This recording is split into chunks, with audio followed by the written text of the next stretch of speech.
Hello students, welcome to Arms Academy Digital. तो कैसे हैं आप? मेरा नाम है अरुण कुमार, आपका अपना केमिस्ट्री एजुकेटर। और आज मैं आपके लिए लेकर आया हूं एक नया चैप्टर जिसका नाम है थर्मोकेमिस्ट्री। आपने थर्मोडायनेमिक्स पढ़ा होगा, बस उसी यूनिट में है ये दो चैप्टर में डिवाइडेड है, थर्मोडायनेमिक्स एंड थर्मोकेमिस्ट्री। अब थर्मोडायनेमिक्स जिसने अच्छे से पढ़ लिया है ना, उसके लिए ये चैप्टर बिल्कुल ही हलवा है, मैं बता रहा हूँ गारंटी से। और बहुत ही छोटा चैप्टर है, मतलब इसको हम 2 से 3 लेक्चर में कंप्लीट करने का ट्राई करेंगे, ठीक है ना। बहुत ज्यादा बड़ा चैप्टर ये नहीं है, लेकिन थोड़ा सा बच्चों को, थोड़ा सा, सबकी बात नहीं कर रहा हूं, थोड़ा सा बच्चों को ये डिफिकल्ट लगता है। ऑब्वियस सी बात है, क्यों लगता है? क्योंकि इसमें बहुत सारे आप जो प्रोसेस पढ़ेंगे ना, वो थोड़ा सा समझना डिफिकल्ट हो जाता है, और क्वेश्चन जो आते हैं वो काफी ज्यादा कैलकुलेटिव आते हैं इस टॉपिक में से। अब इसको हम कैसे इजीली समझेंगे, उसके लिए मेरे पास कई सारी टेक्निक्स है, वो टेक्निक्स मैं आपको बताने वाला हूं। लेकिन उससे पहले अगर आपने वीडियो को खोल लिया है तो चलते चलते वीडियो को लाइक करें और वीडियो को बिल्कुल लास्ट तक देखें, ताकि आप पूरा अच्छे से समझ पाएं।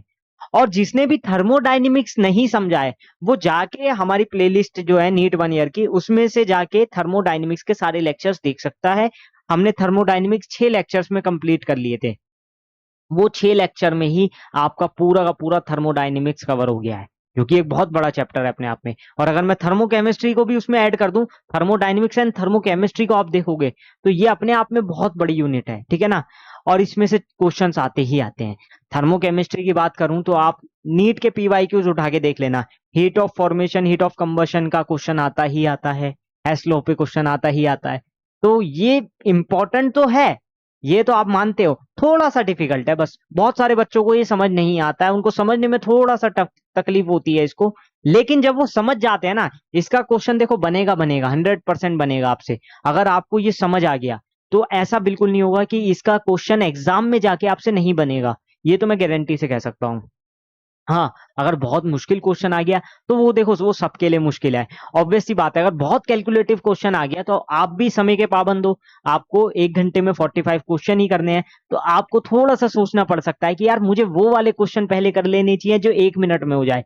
लेकिन अगर इसमें से आसान क्वेश्चन आ गया, फिर क्या करोगे आप? सपोज करो बहुत ही हल्का क्वेश्चन आया इसमें से, पढ़ते ही एकदम टिक करने वाला, फिर तो उसके लिए भी तो आपको रेडी रहना है। इसलिए मैं कहता हूं कि आपको छोड़ना कुछ नहीं है, आपको कुछ नहीं छोड़ना है, क्योंकि नीट में हमें नहीं मालूम कब क्या आ जाए, कब कौन से टाइप का क्वेश्चन आ जाए, कौन से कॉन्सेप्ट से क्वेश्चन आ जाए, हमें तो बिल्कुल नहीं मालूम। हम तो अनभिज्ञ है ना एक तरीके से, हमें क्या पता। हमें सिर्फ ये पता है कि ये सिलेबस है, इसको हमें पढ़ना है। और थोड़ा सा हमेशा कोशिश करो सिलेबस से थोड़ा ज्यादा पढ़ो, क्योंकि कई बार चीजें आउट ऑफ सिलेबस भी हो जाती है, कई बार, है ना, कई बार क्वेश्चन घुमा फिरा के आता है। तो हमें क्या है, खुद को उस तरीके से तैयार करना है कि जो भी हम टॉपिक्स पढ़ रहे हैं वो हमें नीट से थोड़े हाई लेवल पे आना चाहिए। सपोज कर रहे हो ना, क्योंकि आपने देखा होगा पिछले साल का जो आपका फिजिक्स का पेपर था, फिजिक्स का पेपर 2025, अब तो पिछला साल बोल सकते हैं ना, क्योंकि न्यू ईयर के ही करीब करीब है हम, है ना, तो अब तो हम बोल सकते हैं वो वाली चीज। हमने 2025 का पेपर देखा ही होगा, कितना हार्ड था, ठीक है ना, बच्चों के पसीने छूट गए थे करते करते। तो कुछ भरोसा नहीं है केमिस्ट्री इस बार हार्ड आ जाए, कोई भरोसा नहीं है कि मॉडरेट से टफ आ जाए। पिछली बार तो बहुत ही ज्यादा हार्ड नहीं थी, लेकिन इस बार का कोई भरोसा नहीं है। पिछली बार फिजिक्स ने धोखा दिया, इस बार मैं ये बिल्कुल नहीं कह रहा हूं कि केमिस्ट्री आपको धोखा देगी, बट हमें अनएक्सपेक्टेड चीजों के लिए पहले से ही तैयार रहना होगा, तब जाके हम तैयारी अपनी बेहतर बना पाएंगे। अगर हम पहले से ही तैयार नहीं होंगे तो ऑब्वियस सी बात है वो चीजें हमारे ऊपर ही बैकफायर कर जाएगी। ऑब्वियस सी बात है यार, ये तो चीजें होनी है, कभी ना कभी आपको जिंदगी में अनएक्सपेक्टेड चीजों का सामना करना ही पड़ेगा, ये आप मान के चलो, ठीक है ना। और मैं तो बिल्कुल ही सच बोलने में बिलीव करता हूँ, मैं तो क्लियरली बोलता हूँ। अगर आप आज यहाँ पर बैठे हो ना, आज यहाँ पर हो इस कंडीशन में हो कि आप क्लास 12th में हो या क्लास 11th में, जहां भी हो, क्लास 11th में हो तो भी ज्यादा टाइम आप पे नहीं रह गया है, 1 डेढ़ साल का ही साल है, टाइम है आपके पास। और क्लास 12th वाले तो इसी बार देने वाले हैं, उनके पास तो 4 महीने हैं, तो उनके पास तो और ज्यादा प्रेशर है। एक तो बेचारों को बोर्ड का एग्जाम भी देना है, जो 12th वाले हैं उनको तो बोर्ड का एग्जाम भी देना है और ये भी देखना है, तो उनके पास तो वैसे ही टाइम नहीं है। क्लास 11th वाले थोड़े से रिलैक्स्ड हैं, लेकिन ये रिलैक्सेशन ज्यादा नहीं चलेगा, मैं आपको बता रहा हूँ, ज्यादा दिन का नहीं है, क्योंकि 11th के भी आपके पेपर अब बस आने ही वाले हैं, 1 महीने में, 1 डेढ़ महीने में। फैब में होते हैं ना शायद, आपके आपके बोर्ड से पहले होते हैं। जनवरी के लास्ट या फेब के स्टार्टिंग में आपके शायद एग्जाम्स होंगे, तो आपके पास भी टाइम नहीं है, टाइम आपके पास भी नहीं है। अगर आपको लग रहा है कि मेरे पास तो 1 डेढ़ साल है अभी नीट के लिए, अरे ये साल बिल्कुल ऐसे ही बीत जाएगा। अभी आपने सिर्फ क्लास 11th का पढ़ा है, ये शायद आपका फिजिकल केमिस्ट्री का क्लास 11th का ये तो लास्ट चैप्टर है, ठीक है। इसके बाद इसके बाद क्या, 11th का आपने पढ़ लिया, अभी 12th का बाकी है। मेन जो केमिस्ट्री आपकी आती है, ज्यादा जो मार्क्स की केमिस्ट्री आपकी आ रही है वो 12th से आती है। 12th का पोर्शन ही ज्यादा है अगर आप देखोगे, और 12th के पोर्शन में से जो क्वेश्चंस आ रहे हैं ना वो अच्छे लेवल के हैं। अभी आपने क्लास 11th का तो पोर्शन पढ़ लिया है, वो तो आसान था। सिर्फ अगर मैं आयनिक इक्विलिब्रियम और थर्मोडायनेमिक्स को निकाल दूं ना, तो कोई चैप्टर आपका टफ डिफिकल्ट नहीं है, कोई चैप्टर आपको टफ टाइम नहीं देता है केमिस्ट्री में। लेकिन क्लास 12th में आपको ऐसे ऐसे चैप्टर्स मिलेंगे जो आपको मतलब हर एक चैप्टर आपको टफ टाइम दे सकता है क्लास 12th में, इस टाइप से है। हाँ, इजी चैप्टर्स भी हैं, ऑब्वियस सी बात है, इजी चैप्टर्स भी हैं, जैसे बायोमोलिक्यूल्स हो गया, सॉल्यूशंस हो गया, और डी एंड एफ ब्लॉक हो गया, इजी चैप्टर्स भी आपको मिलेंगे। लेकिन आपको टफ टाइम हर चैप्टर दे रहा होगा, आपको ऐसा लगेगा 10 के 10 चैप्टर में से आपके क्वेश्चन जो बन रहे होंगे वो अच्छे लेवल के बन रहे होंगे। तो ये आसान है, इसलिए मैं कह रहा हूँ इस पे ज्यादा फोकस आपको क्यों करवाता हूं मैं हमेशा, कि क्लास 11th की जो केमिस्ट्री है वो आपको पहले अच्छे से आनी चाहिए। क्यों? क्योंकि इसमें से बहुत हार्ड क्वेश्चन नहीं आएगा, इसमें से बहुत हार्ड क्वेश्चन आपको देखने को नहीं मिलता है ज्यादातर। जो मैंने ऑब्जर्व किया है, जो मैंने पेपर्स देख के ऑब्जर्व किया है ना, क्लास 11th की केमिस्ट्री में से जो क्वेश्चंस आ रहे हैं वो बहुत डिफिकल्ट तो नहीं आ रहे हैं, अच्छे खासे लेवल के आ रहे हैं, मतलब इस लेवल के हैं, मीडियम लेवल तक के आते हैं कि वो बच्चा कर लेगा। 12th में से ऑर्गेनिक केमिस्ट्री में से ऐसे ऐसे क्वेश्चन आते हैं 3 स्टेप 4 स्टेप रिएक्शन के, कि बच्चा उसको देखते ही सोचेगा कि यार इसको करूं कि नहीं करूं। लेकिन करते हैं, करने वाले करते हैं, उसमें क्या है, बहुत सारे बच्चे अच्छे हैं पढ़ने वाले हैं वो कर लेते हैं। लेकिन बहुत सारे जो, अगर मैं मीडियम से नीचे लेवल की बात करूं, देखो नीट सबका तो नहीं होगा क्लियर, ये तो कंफर्म है ना। अगर 100% बच्चे दे रहे हैं तो 1 या 2% का ही क्लियर होने वाला है, 1 या 2% में से भी बहुत कम को ही कॉलेज मिलेगा अच्छा, ये तो सबको पता है। तो अगर हम देखें तो 90% से ज्यादा जो बच्चे हैं वो 50% भी नहीं ला पाएंगे स्कोर, ठीक है। तो ये वाली चीज आप मान के चलो, यानी 720 में से हो सकता है 360 भी ना ला पाए, सिर्फ 10% ही उसके ऊपर जा पाए अगर पेपर हार्ड आया तो, जैसे इस बार आया, समझ रहे हो। तो चीजें बद से बदतर हो जाएगी अगर आप नहीं पढ़ोगे। तो आपको करना क्या है, आपको सिर्फ और सिर्फ पढ़ाई पे ध्यान देना है। अब आपके पास टाइम नहीं रह गया है, और कम बैक करने के लिए इससे बेटर टाइम नहीं हो सकता है। देखो नया साल आ गया अब तो, ठीक है। पहले तो happy new year to all, ठीक है। आज नहीं तो कल नया साल तो आ ही रहा है, ठीक है ना। अगर ये वीडियो मेरी 31st को रिलीज हो रही है तो फिर कल आ रहा है, और अगर ये 1 जनवरी को रिलीज हो रही है तो इसका मतलब ऑलरेडी नया साल आ चुका है, ठीक है ना। तो मैं पहले से ही आपको कह देता हूँ हैप्पी न्यू ईयर, ठीक है। ये साल आपके लिए बहुत अच्छा होगा, मैं गारंटी से कहता हूँ। अगर आप पढ़ाई करोगे, ईमानदारी से काम को करोगे, तो ये साल आपका, मैं बता रहा हूँ, you will rock in this year, मतलब गारंटी से, अगर आप थोड़ी सी भी मेहनत कर लोगे। बस करना क्या है, एक डिसिप्लिन के साथ काम को करना है, डिसिप्लिन के साथ आगे बढ़ना है। अगर आप डिसिप्लिन के साथ आगे बढ़ोगे ना, लाइफ में आपको बहुत कुछ मिल जाएगा, जो आप नहीं भी चाहते होगे ना, जो आप नहीं भी डिजर्व करते होगे, वो भी चीजें आपको मिलने लगेगी। कब? जब आप डिसिप्लिन से आगे बढ़ोगे। तो वो बात याद रखो, ठीक है। चलो फिर स्टार्ट करते हैं। चलो, पहला ही टॉपिक है हमारा थर्मोकेमिस्ट्री, जो चैप्टर का नाम है वही। अब देखो, थर्मोकेमिस्ट्री की डेफिनेशन तो कहीं नहीं आएगी, ऑब्वियस सी बात है, चैप्टर का नाम थर्मोकेमिस्ट्री है, तो ये तो कोई नहीं पूछेगा कि व्हाट इज थर्मोकेमिस्ट्री, ऑब्वियस सी बात है। लेकिन हमें ये पता होना चाहिए कि जो हम पढ़ रहे हैं वो हम क्यों पढ़ रहे हैं, क्या नीड थी कि हमें थर्मोकेमिस्ट्री पढ़नी पड़ी, ऐसी क्या जरूरत पड़ी, थर्मोडायनेमिक्स से काम नहीं चल गया था, थर्मोकेमिस्ट्री क्यों पढ़ रहे हैं। तो देखो, रुको जरा, सब्र करो। एक टर्म आपने पढ़ी होगी, एंथैल्पी चेंज। हीट के बारे में मैंने बहुत अच्छे से बताया था, एंथैल्पी चेंज के बारे में भी मैंने बताया था, आपको बहुत अच्छे से बताया था, ठीक है ना। और अब आप ये भी नहीं कह सकते कि मैंने नहीं बताया, क्यों? क्योंकि आपको मैंने एक्सोथर्मिक एंडोथर्मिक रिएक्शन सबके लिए एंथैल्पी चेंज के बारे में बताया था। जब डेल्टा एच निगेटिव होता था तब उसको क्या बोलते थे, जल्दी बताओ। जब हम डेल्टा एच निगेटिव लेते थे, दैट मीन्स, अरे चल भाई, हाँ, दैट मीन्स रिएक्शन होती थी हमारी एक्सोथर्मिक, एक्सोथर्मिक रिएक्शन या एक्सोथर्मिक प्रोसेस, ठीक है। और डेल्टा एच जैसे ही पॉजिटिव ले लेते थे तो ये क्या हो जाता था, एंडोथर्मिक हो जाता था, ठीक है ना।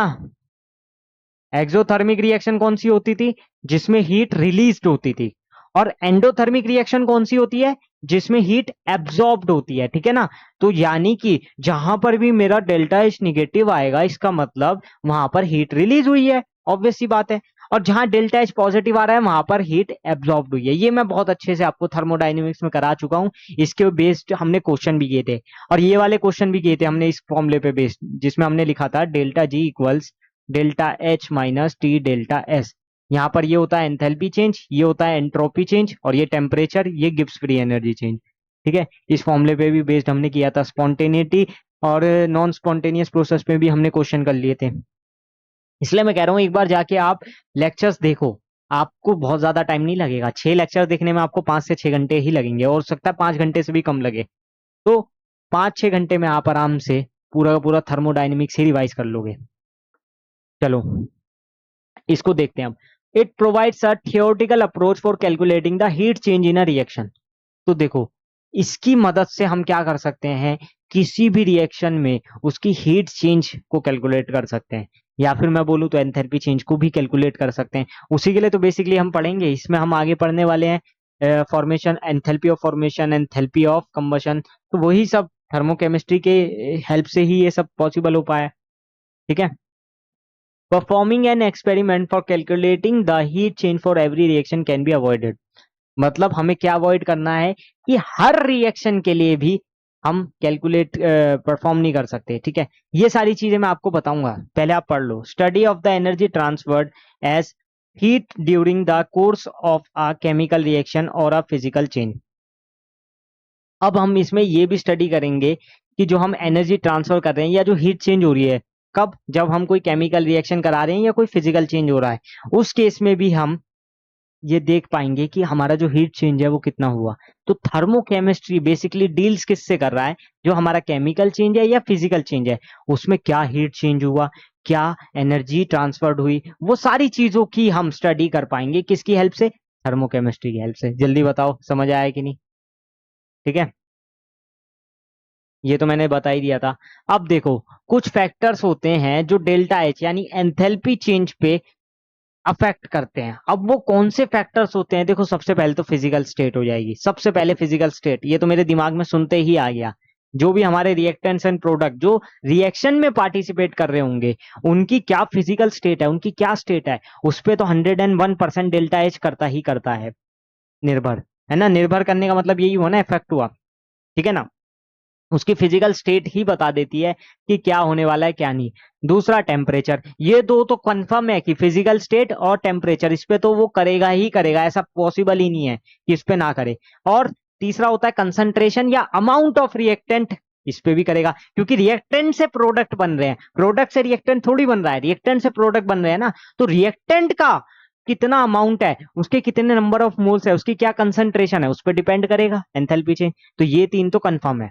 ठीक है, पहला आया physical state of the reactant and product, फिर आया टेम्परेचर, ठीक है ना, उसके बाद आता है हमारा अमाउंट ऑफ रिएक्टेंट। और ये एक नई चीज आई है, एलोट्रोपिक फॉर्म ऑफ एलिमेंट। क्योंकि अगर कोई एलोट्रोपिक फॉर्म में आ जाएगा तो क्या होगा ये मैं आपको बताऊंगा। अभी हम आगे स्टैंडर्ड स्टेट पढ़ने वाले हैं, तो राज पहले नहीं खोलता हूं, राज अभी धीरे धीरे खुलेगा। ठीक है ना, धीरे धीरे राज खुलेगा तो मजा ज्यादा आएगा, ऑब्वियस सी बात है। तो मैं आपको ये वाली चीज है ना बहुत आराम आराम से समझाने वाला हूँ। थोड़ा सा टफ चैप्टर है, इसलिए हमें क्या करना है, हमें एक चीज करनी है कि हम इस चैप्टर को बहुत ही आराम आराम से पढ़ें। अब देखो, स्टैंडर्ड एंथैल्पी ऑफ रिएक्शन, वैसे ये मैं बता चुका हूं, मुझे बताने की जरूरत नहीं है। बस ये ध्यान रखो, जो भी हमारा एंथैल्पी आती है ना डेल्टा एच, उस पे ऊपर ऐसे लगा देंगे, ये हमारा हो जाएगा स्टैंडर्ड एंथैल्पी ऑफ रिएक्शन। अब ये होता है हमारा स्टैंडर्ड स्टेट के लिए, मतलब किसी भी सब्सटेंस की अगर मैं स्टैंडर्ड स्टेट में उसकी एंथैल्पी चेंज कैलकुलेट करता हूँ रिएक्शन की, तो मैं उसको डेल्टा एच नॉट या फिर स्टैंडर्ड एंथैल्पी ऑफ रिएक्शन बोलता हूँ। ठीक है, एक बार थ्योरी पढ़ लो। Enthalpy change for a reaction where all the participating substance are in their standard state, तो उसको हम क्या बोलेंगे, डेल्टा एच नॉट या स्टैंडर्ड एंथैल्पी ऑफ रिएक्शन। इस चैप्टर में आपको एंथैल्पी चेंज की बजाय स्टैंडर्ड एंथैल्पी चेंज ज्यादा पढ़ने को मिलेगी, ये आप याद रखो। अब देखो स्टैंडर्ड स्टेट क्या है ये मैं आपको समझा देता हूं। अभी बात हुई थी स्टैंडर्ड स्टेट की। अब ये स्टैंडर्ड स्टेट किस चिड़िया का नाम है? ये है क्या स्टैंडर्ड स्टेट? अरे सर बताओ जल्दी क्या है, रुको जरा सब्र करो। देखो इसमें हम तीनों के लिए लेंगे, लिक्विड, सॉलिड और गैस, तीनों के लिए हम लेके चलेंगे। सॉलिड के केस में हमें दो केस लेने हैं, एक तो होता है प्योर क्रिस्टलाइन सॉलिड और एक होता है आयंस के केस में, कि जब वो आयंस में टूट रहा है किसी सॉल्यूशन में। जैसे कोई क्रिस्टल है ना, क्रिस्टलाइन सॉलिड, जैसे सपोज करो मेरे पास NaCl है, अब मैं उसको जैसे ही वाटर में डाल रहा हूं और वो आयनाइज्ड हो रहा है, तो उस टाइम उसकी स्टैंडर्ड स्टेट को कैसे हम नापेंगे, वो वाली चीज भी देखनी है। लिक्विड के केस में तो लिक्विड जैसा है वैसे ही लेंगे, और गैस के केस में भी वैसा ही। वहां तो हम प्रेशर के टाइप से कर सकते हैं कि इस पे कितना प्रेशर लग रहा है, ठीक है, पार्शियल प्रेशर लेंगे गैस के केस में। ये बात आप याद रखो। पहले मैं सॉलिड वाला केस आपको समझा देता हूं, ठीक है। देखो फॉर प्योर क्रिस्टलाइन सॉलिड हमें क्या लेके चलना है, pure crystalline solid at 1 bar pressure at a specific temperature. अब प्योर क्रिस्टलाइन सॉलिड के केस में स्टैंडर्ड स्टेट कब होगी, जब वो प्योर क्रिस्टलाइन सॉलिड 1 बार प्रेशर, यानी उस पर प्रेशर 1 बार होना चाहिए। क्या होना चाहिए? प्रेशर 1 बार होना चाहिए स्पेसिफिक टेम्परेचर पे। टेम्परेचर हमारा स्पेसिफिक रहेगा, उसकी हमें टेंशन नहीं लेनी है, ठीक है।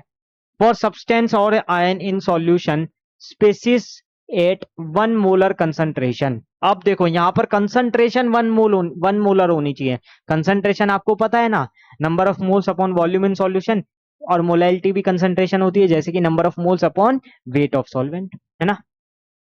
ये तो पता है ना आपको, ठीक है। एक में वॉल्यूम है, एक में वेट ऑफ सॉल्वेंट है, लेकिन है तो कंसंट्रेशन ही। तो कुछ भी हो, हमें वहां पर फिर कंसंट्रेशन देखनी पड़ेगी, मतलब जो आयंस में टूट रहा है उसकी कंसंट्रेशन क्या है, उस पर वो डिपेंड करेगा। और प्रेशर यहाँ भी 1 बार रहेगा, प्रेशर यहाँ भी 1 बार रहेगा। प्रेशर वाला केस आप याद करके चल लो, 1 बार वाला, कि अधिकतर आपको जो देखने को मिलता है ना, कि प्रेशर जहां पर भी 1 बार है वहां पर हम स्टैंडर्ड स्टेट मेंशन करेंगे, ठीक है ना। और लिक्विड्स, अब लिक्विड के केस में क्या हो रहा है, प्योर लिक्विड के केस में भी वही वाला केस है, प्रेशर 1 बार कर दो, प्रेशर 1 बार कर दो, ठीक है।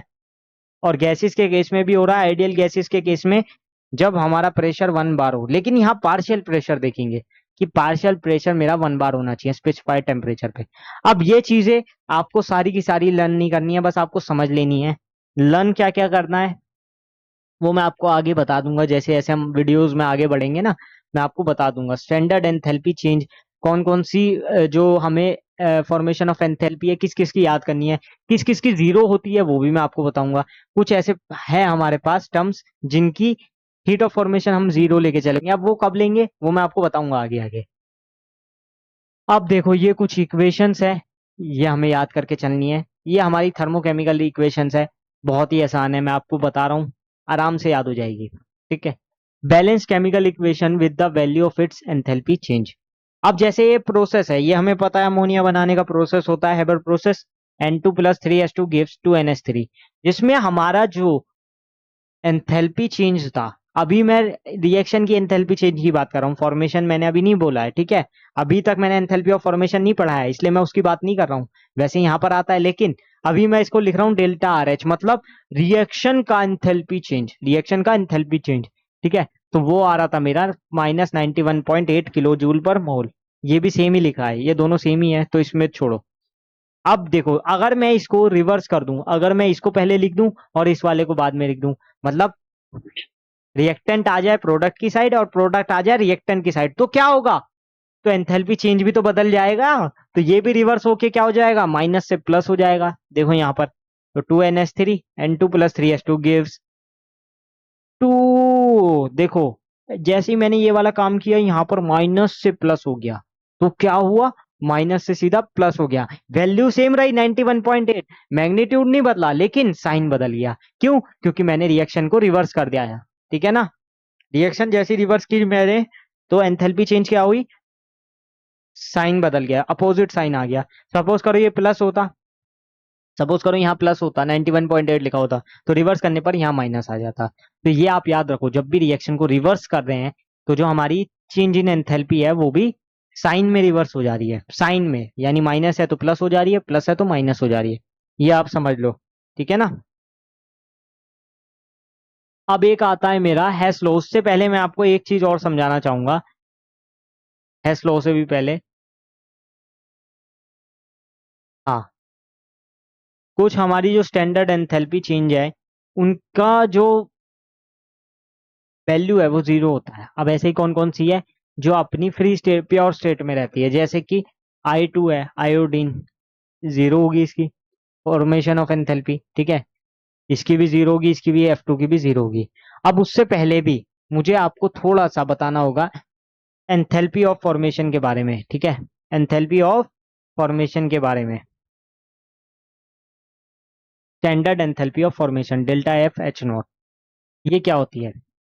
बहुत बच्चे क्वेश्चन करेंगे कि ये है क्या। इसके बाद हम हेस लॉ पढ़ेंगे, ठीक है। हेस लॉ पढ़ लेंगे, ये पढ़ लेंगे, तो बहुत सारी चीजें हमारी जो इस चैप्टर की है ना वो क्लियर हो जाएगी। अब जो आपकी स्टैंडर्ड एंथैल्पी ऑफ फॉर्मेशन है ये आता ही आता है। मैं आपको बताऊं, कोई भी अगर रिएक्टेंट से प्रोडक्ट बन रहा है, कोई भी रिएक्टेंट से प्रोडक्ट बन रहा है, तो वहां पर उसके एक मोल बनने के लिए, उसके एक मोल बनने के लिए कितनी एंथैल्पी चेंज हुई, उसको हम एंथैल्पी चेंज फॉर फॉर्मेशन बोलते हैं। अब एक और बार सुनो, रिएक्टेंट, प्रोडक्ट, अब वो प्रोडक्ट का एक मोल बनने के लिए जो एंथैल्पी चेंज होगा उसको हम बोलेंगे एंथैल्पी चेंज ऑफ फॉर्मेशन, ठीक है। आप पढ़ो इसको, enthalpy change for the formation of 1 mole of a compound from its constituent elements in their standard state, ठीक है। जैसे यहां पर मैंने लिख दिया H2 plus O2 gives H2O। अब इसको बैलेंस कर दिया। अब आप कहते हो सर इसको H2 plus O2 gives 2H2O कर दो, यहाँ 2H2 लगा दो। नहीं, मुझे इसका एक मोल लेना था, मुझे इसका एक मोल लेना था, तो मैं इसको ऐसे ही लिखूंगा H2 plus half O2 gives H2O। अब इसके ये एक मोल बनने के लिए, इस कंपाउंड के एक मोल बनने के लिए हमें कितनी एंथैल्पी चाहिए होगी, कितनी एंथैल्पी चेंज होगी हमारी, वो क्या हो जाएगी, एंथैल्पी ऑफ फॉर्मेशन हो जाएगी। एंथैल्पी चेंज ऑफ फॉर्मेशन है स्टैंडर्ड एंथैल्पी ऑफ फॉर्मेशन हो जाएगी। जैसे हम यहाँ देख रहे हैं, स्टैंडर्ड उसी के लिए लगता है यानी जिसमें डेल्टा एच नॉट आ जाता है। बस यहाँ डेल्टा एफ लिखते हैं हम, देखो इसको ऐसे लिखेंगे डेल्टा एच एफ नॉट, या फिर डेल्टा एफ एच नॉट, ऐसे भी लिख सकते हो और ऐसे भी लिख सकते हो, कोई दिक्कत नहीं है, ठीक है ना। बस आपको याद रहे डिनोट करने से, तो या तो ऐसे लिखो या ऐसे लिखो, ठीक है। लेकिन दोनों में से एक ही चीज लिखो, कुछ भी मत लिख दो। आप सीधा एंथैल्पी फॉर्मेशन को ऐसे लिख के आओगे ना, ये हालांकि ये तो आपका नीट में तो खैर सब्जेक्टिव नहीं होता है, लेकिन आप सब्जेक्टिव पेपर में ऐसे लिखोगे तो आपको जीरो मिलेगा, ठीक है ना। यहाँ तो आप नीट के लिए कर रहे हो प्रिपेयर, तो आप कुछ भी लिखोगे तो कोई दिक्कत नहीं होगी, ठीक है ना, क्योंकि यहाँ मार्क्स नहीं कटने वाले। यहाँ आपको थ्योरी लिखने के या क्वेश्चंस पूरा सॉल्व करने के नंबर नहीं मिलेंगे। ये तो एमसीक्यू बेस्ड है ना, तो यहाँ तो आपको मार्क्स मिल जाएंगे, तो यहाँ तो दिक्कत नहीं आएगी, ठीक है। तो आपको एंथैल्पी ऑफ फॉर्मेशन समझ आ गया है? अब रुको, अब हम हेस लॉ की तरफ बढ़ेंगे। चलो, बेहतरीन सा लॉ है, सबसे ज्यादा मुझे लगता है ना इंपॉर्टेंट लॉ अगर आपका कोई है तो वो हेस लॉ है। इसमें से क्वेश्चन पक्का आएगा ही आएगा। अब ये वाले जो क्वेश्चंस आएंगे ना इस पे, हेस लॉ पे, यहाँ पर से आपका जो मेन पार्ट है ना क्वेश्चंस का, क्वेश्चन का जो सिलसिला है वो स्टार्ट हो जाएगा। ये मैं आपको बता देता हूँ। अब जिसने ये वाला लॉ समझ लिया ना, जिसको ये करना आ गया, उसके लिए चीजें बहुत आसान हो जाएगी। जिसको नहीं आएगा उसको कुछ भी नहीं आएगा, फिर उससे कुछ भी नहीं होने वाला, ठीक है। तो आओ एक बार देखते हैं। तो देखो, हेस लॉ कहता है कि जो हमारी हीट एब्जॉर्ब्ड हो या इवॉल्व हो किसी भी केमिकल इक्वेशन में, वो सेम होनी चाहिए सभी स्टेप को मिला के। अब आप कहोगे सर ये तो कुछ समझ नहीं आया। अरे यार, एक साइक्लिक प्रोसेस लो, एक साइक्लिक प्रोसेस लो। आपने डिस्प्लेसमेंट वाला केस पढ़ा है ना, कि अगर कोई ऐसे घूम फिर के जहां से स्टार्ट किया वहीं पर आ गया, जहां से स्टार्ट किया वहीं पर आ गया घूम फिर के, तो उसका डिस्प्लेसमेंट जीरो हो जाता था, है ना। तो वैसे ही यहाँ पर समझ के चलो, ये क्लोज प्रोसेस है। सपोज करो इन सबको ऐड करके, इनकी डायरेक्शन देख के, सपोज करो मैं जीरो लिखता हूं, ये सेम डायरेक्शन वाले क्या है, सेम डायरेक्शन वाले क्या हो गए प्लस, और ये अलग डायरेक्शन में हुआ ये माइनस।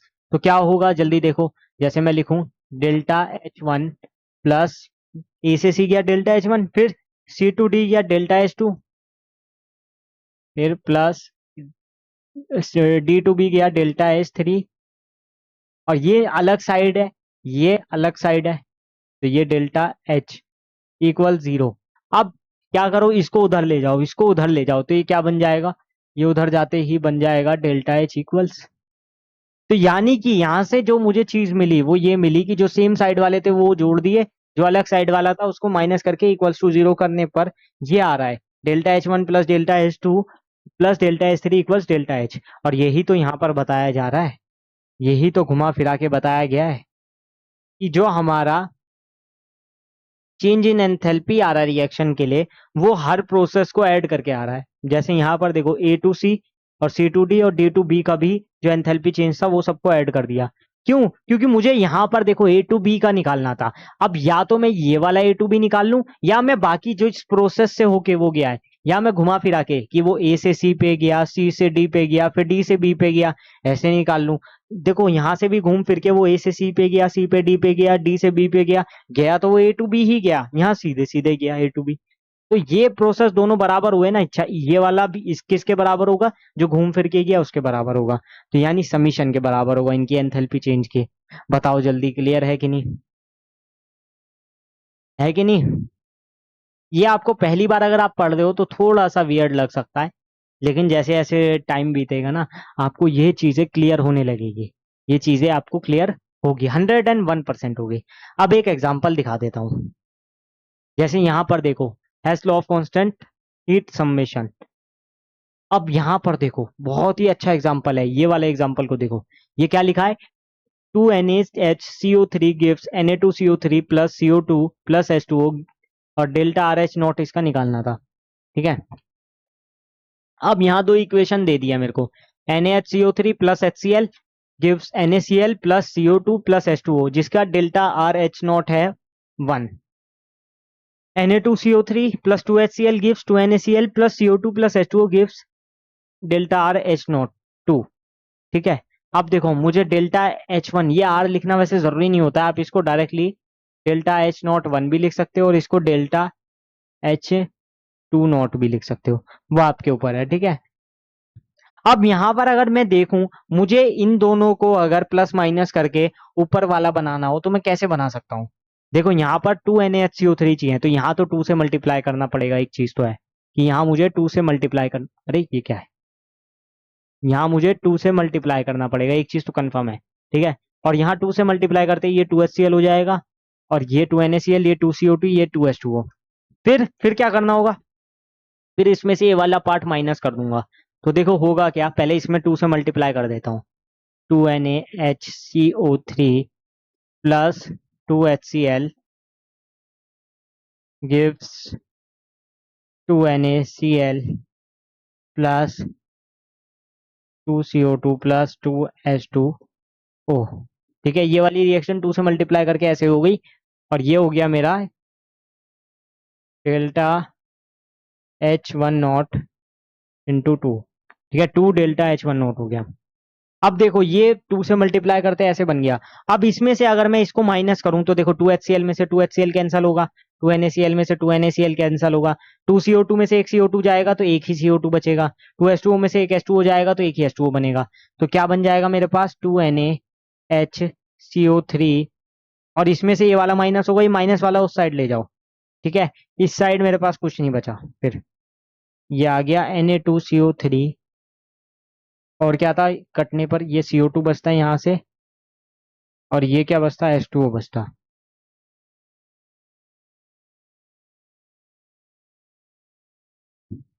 ठीक है, जल्दी से देखो, तो वही बन गया ना जो ऊपर दिया था। अब देखो ये कब बन रहा है? जब मैं इस वाली रिएक्शन में से, ये जो नई 2 मल्टीप्लाई करके रिएक्शन बनी, इसमें से ये वाली रिएक्शन माइनस कर रहा हूँ, तो यानी 2 delta H one not minus delta H two not कर रहा हूँ, तब जाके ये चीज आ रही है। वैसे नहीं आई। ये कब आई थी रिएक्शन? जब मैंने ये वाला काम किया। जल्दी से बताओ देख के कि समझ आया कि नहीं। और देखो यहाँ पर भी यही चीज डिफाइन की हुई है, यहाँ पर भी यही चीज डिफाइन की हुई है ना, कि देखो delta R H one not में से जब हम एच टू माइनस कर रहे हैं तब ये वाली रिएक्शन बन रही है। देखो multiplying equation by two and subtracting the equation one from get that. अब इसको एक बार देखो, मैं आपको 2 मिनट देता हूँ, क्योंकि ये प्रोसेस समझना बहुत जरूरी है, आगे जो क्वेश्चन होंगे वो इसी पे बेस्ड होंगे।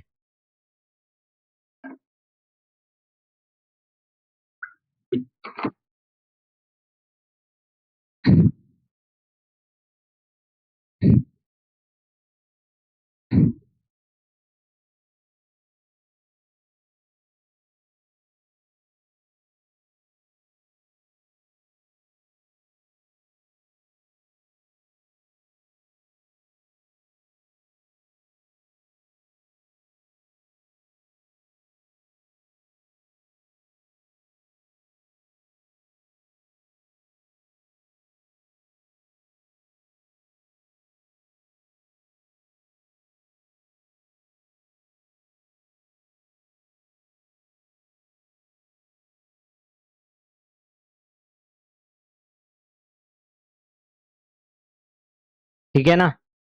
अब कुछ चीजें और है जो मुझे आपको याद करवानी पड़ेगी, क्वेश्चंस करवाने से पहले रटवानी पड़ेगी एक तरीके से। अगर मैं नहीं रटवाऊंगा तो आप याद नहीं कर पाओगे, क्योंकि ठीक है। ये तो मैंने आपको बता दिया था हीट ऑफ फॉर्मेशन क्या होता है, कि एक मोल कोई भी सब्सटेंस बन रहा है, यानी प्रोडक्ट मेरा कोई भी आ रहा है रिएक्टेंट के थ्रू, अगर वो एक मोल बन रहा है तो उसके लिए कितनी हीट फॉर्मेशन रिक्वायर्ड होगी, कितनी हीट रिक्वायर्ड होगी, वो हमारी स्टैंडर्ड एंथैल्पी ऑफ फॉर्मेशन है। अब इसके बाद यहाँ पर कुछ रिमेंबर रखने वाली बातें हैं जो मैं आपको बता देता हूँ। जैसे स्टैंडर्ड एंथैल्पी ऑफ फॉर्मेशन किसी भी एलिमेंट की जब वो प्योर स्टेट में है ना, और उसका टेम्परेचर रूम टेम्परेचर है यानी 298 केल्विन है और 1 बार पे है, तो वो जीरो होगी, तो वो जीरो होगी। ठीक है ना। स्टैंडर्ड स्टेट के बारे में मैं आपको बता ही चुका हूँ। जैसे I2HgF2 ये अपनी स्टैंडर्ड स्टेट पे है, ये अपनी स्टैंडर्ड स्टेट पे है, तो ये जीरो हो जाएगी। जैसे ऑक्सीजन O2 पे, ऑक्सीजन O2 पे और फॉस्फोरस P4 पे और सल्फर एसिड पे, तो इन केसेस में ये सब क्या है, जीरो हो जाएगी। ठीक है। तो जहां पर भी ये दिख जाए इसका मतलब समझ जाओ इसकी एंथैल्पी ऑफ फॉर्मेशन हमें जीरो लेनी है, तो हमें इसकी कैलकुलेट नहीं करनी है। कभी अगर गलती से क्वेश्चन आ जाए ना एंथैल्पी ऑफ फॉर्मेशन निकालो O2 का, अरे पता है जीरो है, पता है F2 का जीरो है, और अगर नहीं दिया है क्वेश्चन में तो हमें पहले से ऑलरेडी पता होना चाहिए कि इसका एंथैल्पी ऑफ फॉर्मेशन शून्य है। ठीक है। ये याद कर लो, ये रट लो सब। ये टेबल मैं आपके लिए लेकर आया हूं, इसको आपको पढ़ना ही पड़ेगा। ठीक है। जो भी एलोट्रोप्स भी होंगे ना, जैसे कुछ एलोट्रोप्स भी आ जाते हैं, जैसे कार्बन के कितने एलोट्रोप्स होते हैं, 3 एलोट्रोप्स होते हैं। कौन कौन से? Graphite, diamond and fullerene. अब इसमें जो उसके मोस्ट स्टेबल, जो हमारे मोस्ट स्टेबल जो फ्री स्टेट वाले एलोट्रोप होंगे, जैसे कार्बन के लिए ग्रेफाइट सबसे स्टेबल होता है, कार्बन के लिए जनरली हम ग्रेफाइट लेते हैं, और दूसरा हम डायमंड लेते हैं। उसमें भी आपको डेल्टा एफ नॉट जीरो मिलेगा देखने को। जैसे देखो ऑक्सीजन का O2 हो ले लो या O3 ले लो। अब देखो O2 के केस में तो जीरो हो रहा है, लेकिन O3 के केस में जीरो नहीं है, जीरो से ज्यादा है। ऐसी कार्बन में ग्रेफाइट का जीरो लेना है आपको, क्योंकि ये मोस्ट स्टेबल है। उसके बाद आता है डायमंड, डायमंड का जीरो नहीं ले लेना, डायमंड का जीरो से कुछ ज्यादा आएगा, डायमंड का जीरो से कुछ ज्यादा आएगा। ठीक है, ये याद रखो। जैसे सल्फर के केस में रोम्बिक स्ट्रक्चर जो बन रहा है उसका एसेट वाला, उसमें जीरो है, लेकिन मोनोक्लिनिक में बाकी कुछ भी है तो वो जीरो नहीं है। तो आपको ये चीजें याद रखनी है, कहाँ जीरो आ रहा है, कहाँ जीरो नहीं आएगा, ये बिल्कुल अच्छे से रट लो। ठीक है। मैं आपको जो बोल रहा हूं ना कि याद करना है तो करना है, बात खत्म। ज्यादा दिमाग नहीं लगाना है। और केमिस्ट्री में आपको याद करना बहुत आना चाहिए। अगर आपको याद करना नहीं आता ना तो आपके लिए चीजें मुश्किल हो जाएगी केमिस्ट्री में, मैं गारंटी से कह रहा हूँ। अगर केमिस्ट्री में आपको याद करना नहीं आता तो आप चीजों को अच्छे से कैसे कर पाओगे? आप चीजें अच्छे से बेहतर तरीके से तभी कर पाओगे जब आप अच्छे से याद कर पाओ। तो केमिस्ट्री में थोड़ा सा याद करना आना ही चाहिए।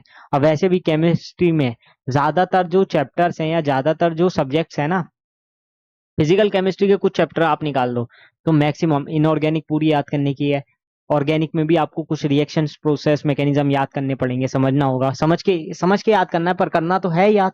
तो केमिस्ट्री आपकी एक तरीके से एक ऐसा सब्जेक्ट है, ये मान के चलो, जिसमें आपको याद करके चलना है, जिसमें आपको याद करना पड़ेगा। अगर आप याद नहीं करोगे तो आप केमिस्ट्री में फंस जाओगे, गारंटी से कह रहा हूँ। तो इस चीज को आपको बहुत अच्छे से ध्यान रखना है। और मैं आपके साथ हूँ, ठीक है, मैं आपके साथ हूँ, आप टेंशन मत लो। मैं आपको याद करवाऊंगा कैसे याद करना है। ठीक है ना। कैसे याद नहीं होगा, अपन है ना साथ में, देख लेंगे, उधेड़ के रख देंगे केमिस्ट्री के सारे कॉन्सेप्ट्स को। नहीं, एंथैल्पी ऑफ कॉम्बशन अभी नहीं लेना, अभी फिलहाल के लिए इतना काफी है। अब हम क्वेश्चंस देख सकते हैं। अब आप क्वेश्चन करने के लिए एलिजिबल हो। चलो ये वाला क्वेश्चन देखते हैं पहले। बेहतरीन क्वेश्चन करवा रहा हूं मैं आपको, जो क्वेश्चन करवाऊंगा ना उसी टाइप के क्वेश्चंस आएंगे। और ये सब आपके एनसीईआरटी या फिर नीट में आए हुए क्वेश्चन ही करवा रहा हूं मैं आपको सारे के सारे। जैसे ये देखो, the values of heat of formation of SO2 and SO3 are -298.2 kilo joule and 98.2 kilo joule. The heat of formation of the reaction, reaction देखो हमें ये दे दी है, ठीक है ना, रिएक्शन ये वाली दे दी है। एक बार रिएक्शन लिख देता हूं, SO2 plus half O2 gives SO3। चलो यहाँ पर एक ही मोल लिखा है तो ठीक है, हमें रिएक्शन को उल्टा पुल्टा नहीं करना पड़ेगा, ये चीज अच्छी है। क्योंकि हीट ऑफ फॉर्मेशन मतलब वही है कि इसके एक मोल के लिए कितनी हीट रिक्वायर्ड होगी। ठीक है। अब देखो मुझे निकालनी है हीट ऑफ फॉर्मेशन। अब हीट ऑफ फॉर्मेशन कैसे निकालते थे, प्रोडक्ट माइनस रिएक्टेंट करने होंगे। नहीं भी पता होगा तो मैं अभी आपको एक क्वेश्चन करके दिखाऊंगा ना, आप समझ जाओगे। तो इसके लिए जो मुझे डेल्टा एच एफ निकालना है, वो क्या हो जाएगा जल्दी बताओ। तो देखो डेल्टा एच एफ कैसे निकालेंगे, अब जल्दी से बता दो। जो प्रोडक्ट का होगा माइनस क्या कर देंगे, जो प्रोडक्ट का है माइनस रिएक्टेंट का कर देंगे। डेल्टा एच एफ प्रोडक्ट यानी P minus delta H F minus delta H F reactant, reactant के लिए आर लिख रहा हूं, ठीक है। पी मतलब प्रोडक्ट, आर मतलब रिएक्टेंट, समझ जाओगे। अब देखो प्रोडक्ट के लिए किसकी लेनी पड़ेगी मुझे एंथैल्पी चेंज, SO3 की लेनी पड़ेगी, यानी कितना है -98.2। ये किलो जूल में है, ठीक है, ये बात याद रखना। क्योंकि प्रोडक्ट क्या था हमारा, SO3 था, और SO3 के लिए गिवन है -98.2, और SO2 के लिए गिवन है -298.2 किलो जूल, ठीक है। अब देखो ध्यान से देखो, बिल्कुल ध्यान से। हाँ, SO2 के लिए गिवन है -298.2 प्लस ये ऑक्सीजन की भी तो लेंगे, ऑक्सीजन भी तो है रिएक्टेंट में, वरना आप कहते कि सिर्फ इसकी क्यों ली, ऑक्सीजन की क्यों नहीं ली, तो ये भी लेंगे इनटू हाफ।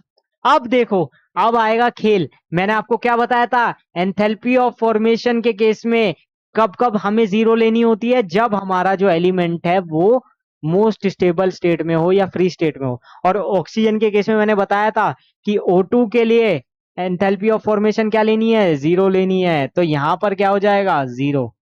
जल्दी बताओ हो जाएगा कि नहीं हो जाएगा, सिंपल सी बात है।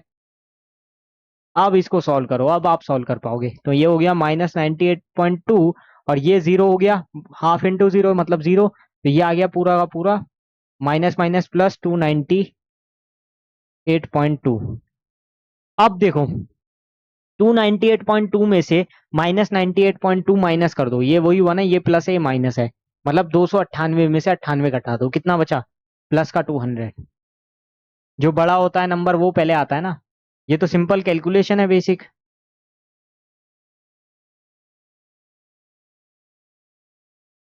अब बताओ जल्दी समझ आया कि नहीं, कैसे किया मैंने एक और बार समझा देता हूँ, एक और बार मैं आपको क्लियर करता हूँ, क्योंकि मेरा काम सिर्फ क्वेश्चन सॉल्व करके दिखाना नहीं है, आपको समझाना भी है।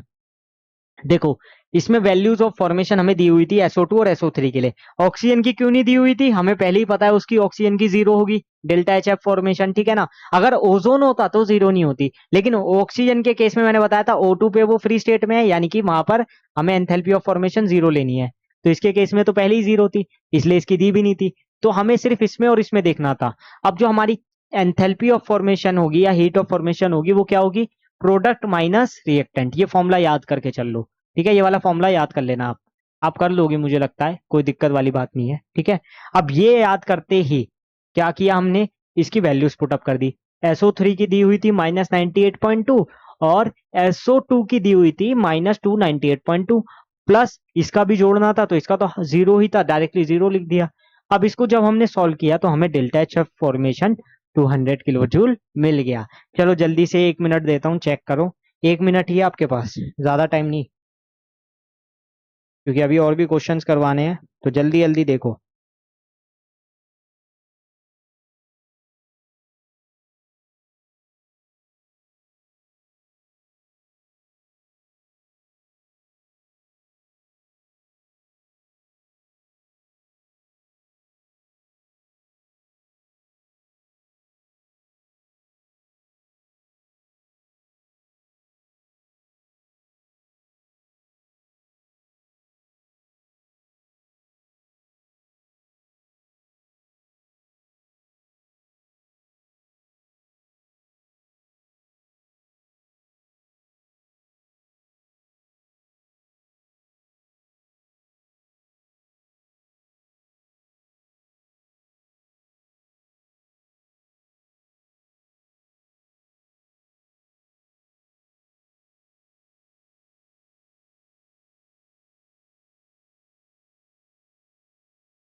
हो गया, जल्दी बताओ, नेक्स्ट क्वेश्चन पे भी आगे बढ़े। चलो अब नेक्स्ट क्वेश्चन करेंगे, नेक्स्ट क्वेश्चन से पहले मैं कलर चेंज करता हूँ। चलो भाई कौन सा क्वेश्चन आया है, ये वाला है ना। चलो ये भी बढ़िया क्वेश्चन है वैसे, NCERT का ही क्वेश्चन है। What is the enthalpy change for 2H2O2 gives 2H2O plus O2 if heat of formation of H2O2 and H2O are -188 and -286 kilojoule पर मोल रिस्पेक्टिवली। बढ़िया क्वेश्चन है ये। मैं आपको बता रहा हूँ, जो जो क्वेश्चन मैं आपको बता रहा हूँ मार्क करता चल रहा हूँ ना कि इस टाइप के क्वेश्चंस आएंगे, वो क्वेश्चन डेफिनेटली आएंगे। ठीक है ना। अब देखो इस क्वेश्चन में क्या करना था, मैं आपको क्लियरली बताऊं। जब भी आपको इस टाइप के क्वेश्चन मिल जाए ना कि जहां पर O2 आ रहा है, कुछ आ रहा है, जो फ्री स्टेट वाला है उसको पहले मार्क किया करो। इसको मार्क कर लिया, इसका तो 100% एंथैल्पी ऑफ फॉर्मेशन जीरो होगा, 100% होगा, पिछले वाले में भी देखा है। ठीक है, अब रिएक्शन लिख लो। सबसे पहला जो स्टेप होगा आपका वो होगा रिएक्शन। क्वेश्चन बाद में पढ़ना है, रिएक्शन पहले लिखनी है। ठीक है, क्या था, 2H2O प्लस O2। रिएक्शन मैंने लिख लिया आंख बंद करके, मेरे को क्वेश्चन पढ़ने की जरूरत नहीं, पहले मुझे रिएक्शन लिखनी थी। रिएक्शन मैंने लिख दी। अब देखो, if heat of formation of H2O2 and H2O are this one. अब देखो मेरा काम आसान हो गया। H2O और H2O2 की मेरे को रिएक्शन दे दी है, मतलब जो हीट ऑफ फॉर्मेशन थी रिएक्शन में वो मुझे गिवन है।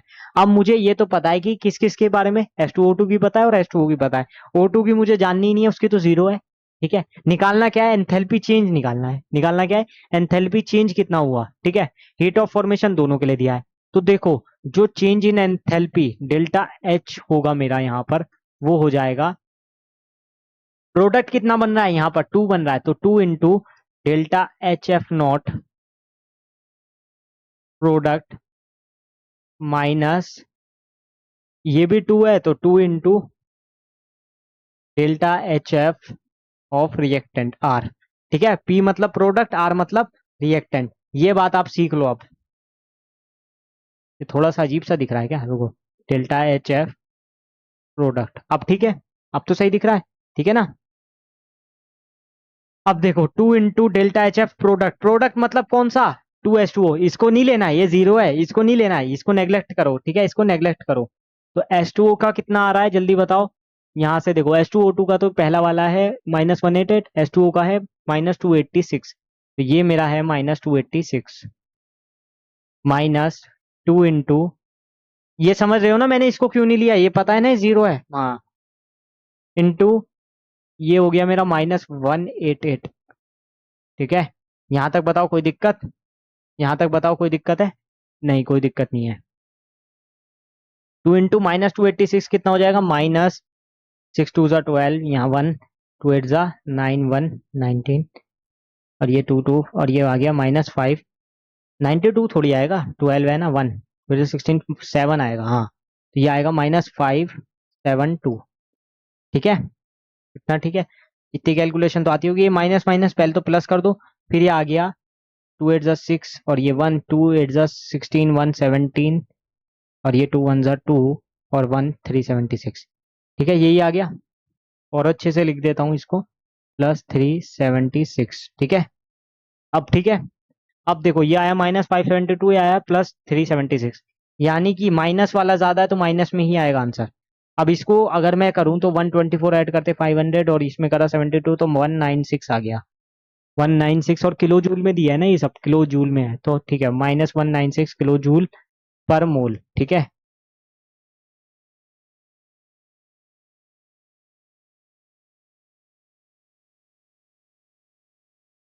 जल्दी से देख लो कौन सा ऑप्शन मैच कर रहा है, ये देख लो कौन सा वाला मैच कर रहा है। यहाँ पर -196 आ रहा है, तो ए ऑप्शन हो जाएगा। जैसे ये वाले में हमने लगाया था +200, तो इसका सी था, इसका ऐसी ये आ गया। जल्दी से देखो क्लियर है कि नहीं। क्या किया हमने, वही सेम जो हम फॉर्मूला लगाते हैं, पुराना घिसा पिटा, यानी कि जो प्रोडक्ट का हीट ऑफ फॉर्मेशन है माइनस जो हमारा रिएक्टेंट का हीट ऑफ फॉर्मेशन है। जो ऑक्सीजन है वो फ्री स्टेट में, उसका हीट ऑफ फॉर्मेशन ये हमारा जीरो होगा, इसलिए हम उसको लेके ही नहीं चलते हैं। उसका हमें पता ही है कि एंथैल्पी ऑफ फॉर्मेशन जीरो है, तो उसको हमें लेना ही नहीं, क्योंकि यहाँ पर +0 लिखो या मत लिखो एक ही बात है ना। तो इस टाइप से आप सारे के सारे क्वेश्चंस को बहुत ही आसान तरीके से कर सकते हो। बताओ इसमें यहाँ तक अभी तक कोई भी किसी भी प्रकार की दिक्कत है। ये तो रैप बन गया वैसे।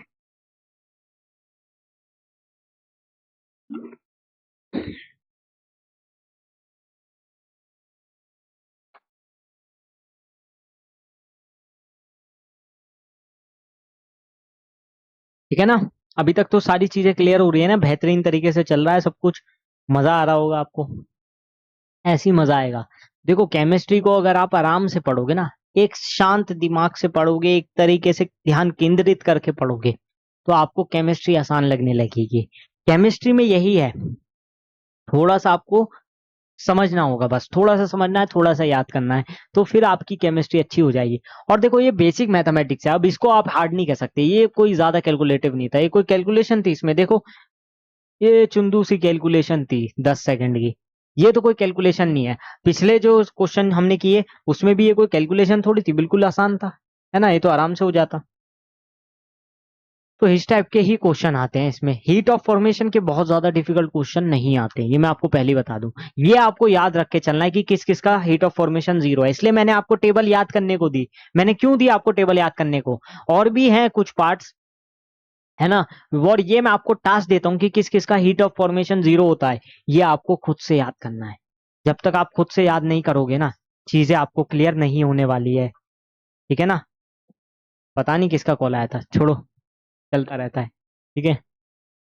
तो ये सब आपको करके चलना है, मैं आपकी मदद सिर्फ थोड़ी सी कर पाऊंगा, सारी की सारी चीजें आप मुझसे करवाने को सोचोगे तो फिर वो दिक्कत है, फिर वो दिक्कत वाली बात है, ठीक है ना।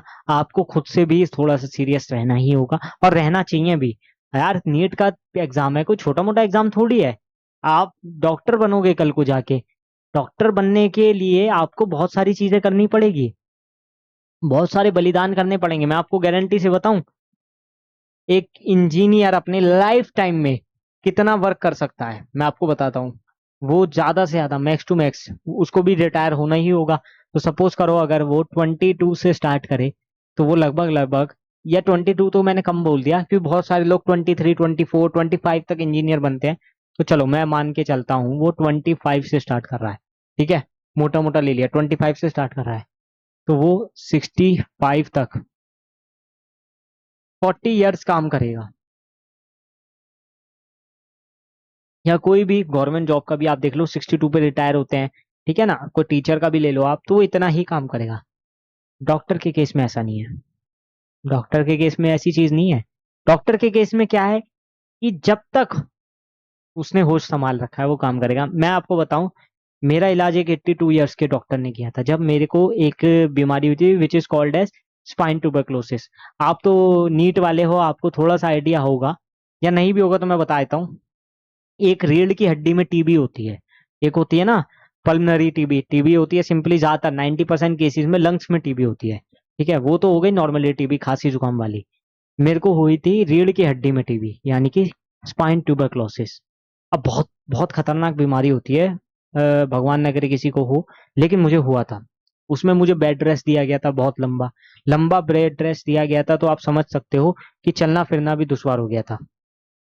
उस केस में मेरा इलाज किया था एक 82 इयर्स के डॉक्टर ने, मेरठ में ही मेरा इलाज हुआ था बेसिकली।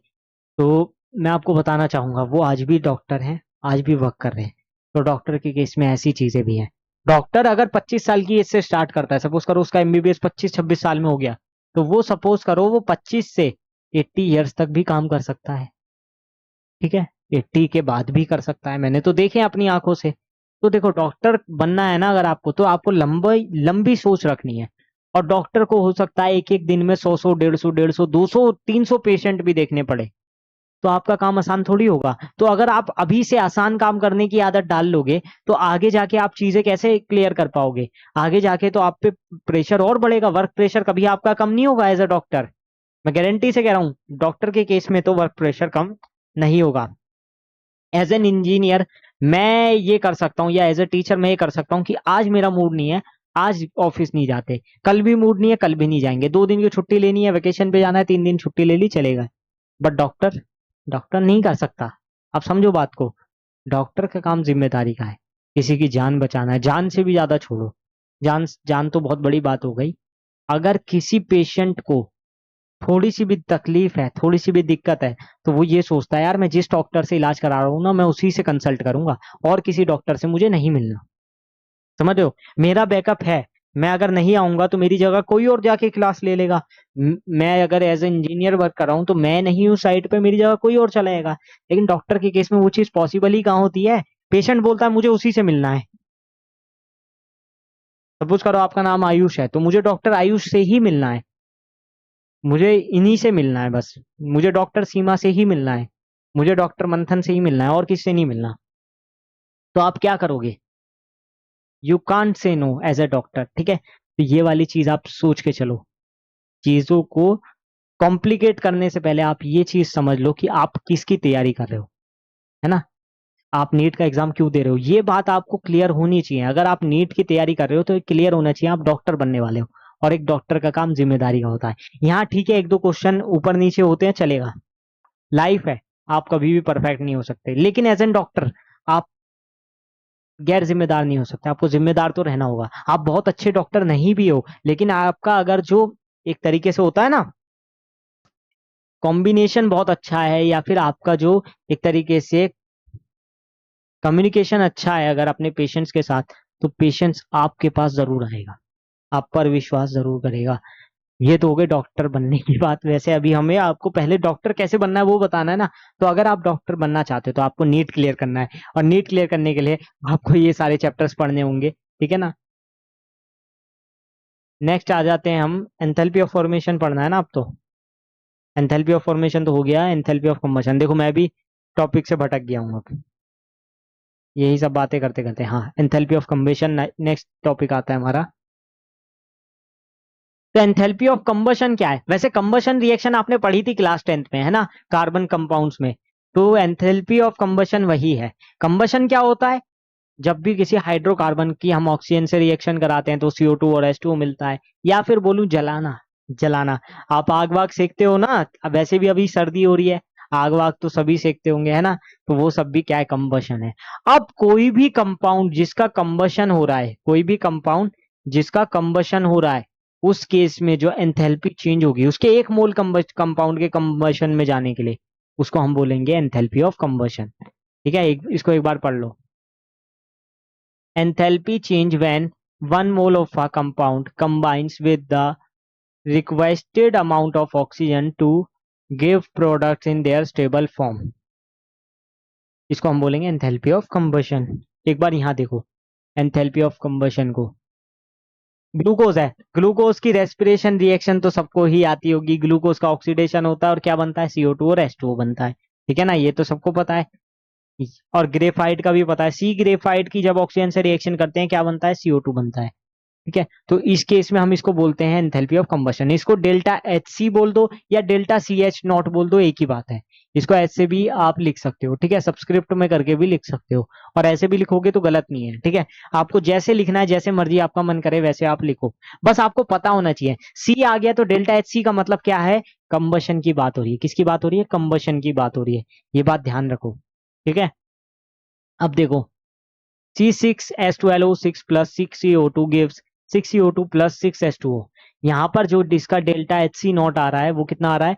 -2802 किलो जूल पर मोल आ रहा है। कितना आ रहा है? -2802 किलो जूल पर मोल आ रहा है। तो इस बात को आपको क्लियर करना है, एकदम एकदम दिमाग में बिठा लो इसको। जब तक आप इसको दिमाग में नहीं बिठाओगे ना, चीजें कभी क्लियर नहीं होगी, कभी भी क्लियर नहीं होगी, और दिक्कतें बढ़ती जाएगी, है ना। अब अगर मैं सी ग्रेफाइट की रिएक्शन O2 से करवा रहा हूं और बना रहा हूं क्या? CO2 बना रहा हूं।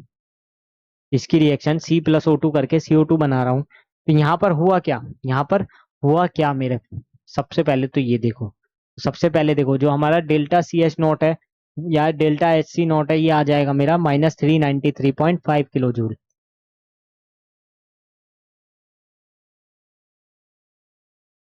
ये गिवन है, ये आपको गिवन होगा, आपको याद नहीं करना है, ठीक है। आप सोचो कि ये भी याद करना पड़ेगा, अरे नहीं, ये तो गिवन होगा।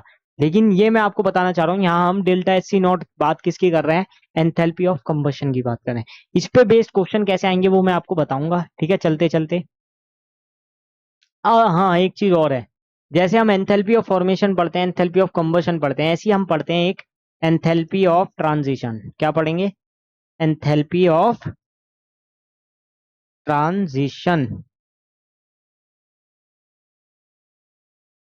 इसको हम डिनोट करेंगे डेल्टा HT0 से। देखो ये जो हमारा एंथैल्पी ऑफ ट्रांजिशन है ना, मैं सिर्फ एक लाइन में बता दूं तो जब भी कोई हमारा सब्सटेंस अपनी एलोट्रोपिक फॉर्म से, एक एलोट्रोपिक फॉर्म से दूसरे एलोट्रोपिक फॉर्म में बदलता है, तो उसको हम एंथैल्पी ऑफ ट्रांजिशन कहते हैं। जैसे सी ग्रेफाइट हमारा चेंज हो सी डायमंड में, तो इस केस में हम उसको क्या बोलते हैं, सी ग्रेफाइट जब हमारा सी डायमंड में चेंज हो रहा है तो ट्रांजिशन चेंज कर रहा है, अपनी ट्रांजिशन चेंज कर रहा है। और ट्रांजिशन चेंज कैसे कर रहा है, वो अपने आप को क्या बनाना चाह रहा है, अपने को एक स्टेट से दूसरी स्टेट में ले जा रहा है। यानी एक स्टेट से दूसरी स्टेट में ले जा रहा है, तो इसका मतलब ये क्या करना चाह रहा है, अपनी ट्रांजिशन को चेंज करना चाह रहा है। और इसी ट्रांजिशन चेंज को हम क्या बोलते हैं, एंथैल्पी ऑफ ट्रांजिशन बोलते हैं। इसमें जो ट्रांजिशन चेंज होती है ना, तो यहां पर देखो एंथैल्पी ऑफ ट्रांजिशन को आप ऐसे समझो, डेल्टा एस टी नॉट को। बताओ जल्दी, क्लियर है कि नहीं, क्लियर है, जल्दी बताओ। ठीक है, तो ये चीजें, कुछ कुछ चीजें मैं आपको ऐसे भी बता के चलता हूँ। अब यहाँ पर आता है नेक्स्ट हमारा एंथैल्पी ऑफ कंबशन। अब देखो एंथैल्पी ऑफ कंबशन है, application of enthalpy of combustion की क्या क्या है। फर्स्ट आता है कैलोरीफिलिक वैल्यू, फिर आता है to determine enthalpy of reaction. मतलब एक तो हम कैलोरीफिक वैल्यू इसकी निकाल सकते हैं इसके थ्रू, और क्या डिटरमाइन कर सकते हैं, इसकी एंथैल्पी ऑफ रिएक्शन भी डिटरमाइन कर सकते हैं। बताओ जल्दी, क्लियर है कि नहीं, अरे जल्दी बोल भाई, अरे दिक्कत हो रहा है क्या ठीक है, जल्दी से एक समझो इसको, मैं आपको 1 मिनट देता हूँ।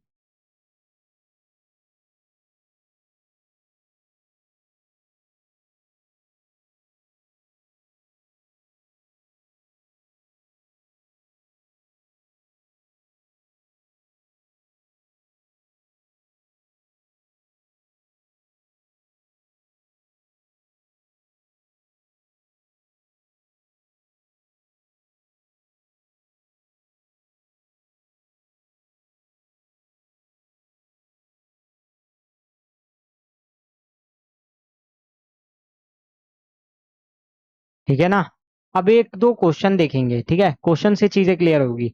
अब ये वाला जो मैं आपको क्वेश्चन करवा रहा हूँ ना, इसी क्वेश्चन से आपको सारी चीजें क्लियर करवा दूंगा।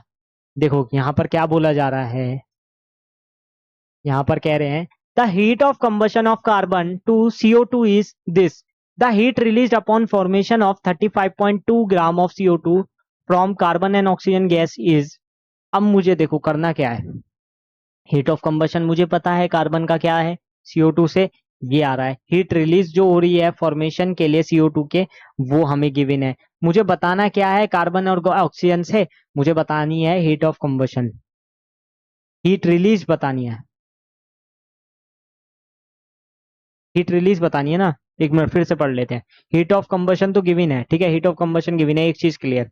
अब heat release upon formation of 35.2 ग्राम, अच्छा ये ग्राम है, अरे ये मास गिवन है, तो हाँ हमें हीट रिलीज बतानी है। अब क्लियर हो गया, हमें क्या बताना है, हीट रिलीज कितनी हुई, डेल्टा एच बतानी है। ठीक है, अब मेरे को समझ आ गया, अब मेरे को समझ आ गया। देखो यहाँ से हमने देख रखे हैं ना फॉर्मूला सारे डेल्टा सी एच नॉट वाले, मुझे डेल्टा एच नॉट बताना है बस। और डेल्टा एच सी नॉट मुझे गिवन है कितना, कितना गिवन है, -393.5 किलो जूल पर मोल। अब देखो मैं सारी चीजें लिख लूंगा ना तो चीजें क्लियर होगी, वरना हम कंफ्यूज हो जाते। और मास भी गिवन है, क्या क्या गिवन है वो पहले लिखो। मास गिवन है, मास गिवन है 35.2 ग्राम, ठीक है, किसके लिए, CO2 के लिए, किसके लिए, CO2 के लिए। और CO2 का मोलर मास क्या होता है वैसे, CO2 का मोलर मास हो जाएगा 12 प्लस 2 × 16 यानी कि 44। ये तो आपको पता ही है, ये तो आपको निकालना ही आता है, 44 ग्राम पर मोल। ठीक है ना, ये मैंने पहले ही निकालनी है क्योंकि आगे मुझे नंबर ऑफ मोल्स निकालने की जरूरत पड़ेगी। कैसे पड़ेगी वो मैं आपको बताता हूँ। देखो जो आपको कंबशन के लिए हीट दे दी है, ये तो आपको पता चल गया कि हीट ऑफ कंबशन मेरे को मिल गई है CO2 की। अब कार्बन से मुझे बनाना है CO2, heat of combustion of carbon to CO2 बोली है ना, तो कार्बन से CO2, सपोज करो मैं सी ग्रेफाइट ले रहा था प्लस O2, बना क्या, CO2 बना। ठीक है, अब इसकी तो हीट ऑफ फॉर्मेशन जीरो होगी, ऑक्सीजन की भी हीट ऑफ फॉर्मेशन जीरो होगी, सिंपल सी बात है, इन दोनों की हीट ऑफ फॉर्मेशन क्या होती है, जीरो होती है, तो ये तो मुझे लेना ही नहीं है। अब मुझे हीट ऑफ कंबशन की जब मैं बात कर रहा हूं ना CO2 के लिए, बस मुझे इसको देखना है, तो इसके नंबर ऑफ मोल्स अभी मुझे नहीं पता है, इसके नंबर ऑफ मोल्स अभी नहीं पता है, क्योंकि ये तो रिएक्शन मैंने खुद से लिखी है, रिएक्शन मुझे क्वेश्चन में नहीं दी गई थी। तो जब मुझे रिएक्शन पता ही नहीं है, मुझे पता ही नहीं है कि कितने नंबर ऑफ मोल्स मिल रहे हैं, तो सबसे पहले चीज क्या है कि मुझे number of moles find out करने पड़ेंगे कि इसमें कितने नंबर ऑफ मोल्स बने, तब जाके मैं बताऊंगा कि उसकी हीट ऑफ कंबशन से कि कितनी हीट रिलीज हुई, है ना, समझ गए। तो सबसे पहले क्या निकालो, नंबर ऑफ मोल्स निकालो। वो क्या होता है, given mass upon molar mass. अब गिवन मास कितना है 35.2, मोलर मास कितना है 44। ये मेरा आ गया क्या, ये मेरा आ गया नंबर ऑफ मोल्स। इसको मैं सॉल्व नहीं करूंगा, ऐसे ही रखूंगा क्योंकि आगे मुझे इसको यूज करना है, ठीक है। तो देखो, अब मैं क्या निकाल लूंगा, हीट ऑफ कंबशन से हीट रिलीज, वो क्या हो जाएगी, delta H not equals N into delta H C not, यानी कि एन है 35.2 अपॉन 44 इंटू, ये कितना था 393 माइनस का 393.5 किलो जूल। अब इसको सॉल्व करो, 44 से अगर मैं इसको डिवाइड करूंगा तो ये कितना आएगा, 44 टेन जा 440 होता है, ठीक है, और 44 नाइन जा होता है 396, ठीक है ना। तो ये लगभग 9 टाइम्स से आएगा, और इसकी अगर मैं 9 टाइम्स की 35 से मल्टीप्लाई कर दूं तो ये हो जाएगा 350, 315 के आसपास आएगा लगभग लगभग, ये अप्रोक्सीमेटली आएगा -315 किलो जूल पर मोल, जो मैंने निकाल रहा हूँ। जिस हिसाब से मैं कर रहा हूँ किलो जूल ही होगा ना, तो मोल क्यों आएगा, क्योंकि मोल तो हमें पता चल गया है ना, अब एक मोल के लिए नहीं है ना, ठीक है। तो यहां से देखो -315 किलो जूल कहाँ आ रहा है, इसमें आ रहा है ना, तो बस यही ऑप्शन हो जाएगा। एक बार चेक करो इसको अच्छे से, बढ़िया तरीके से चेक करना है एकदम।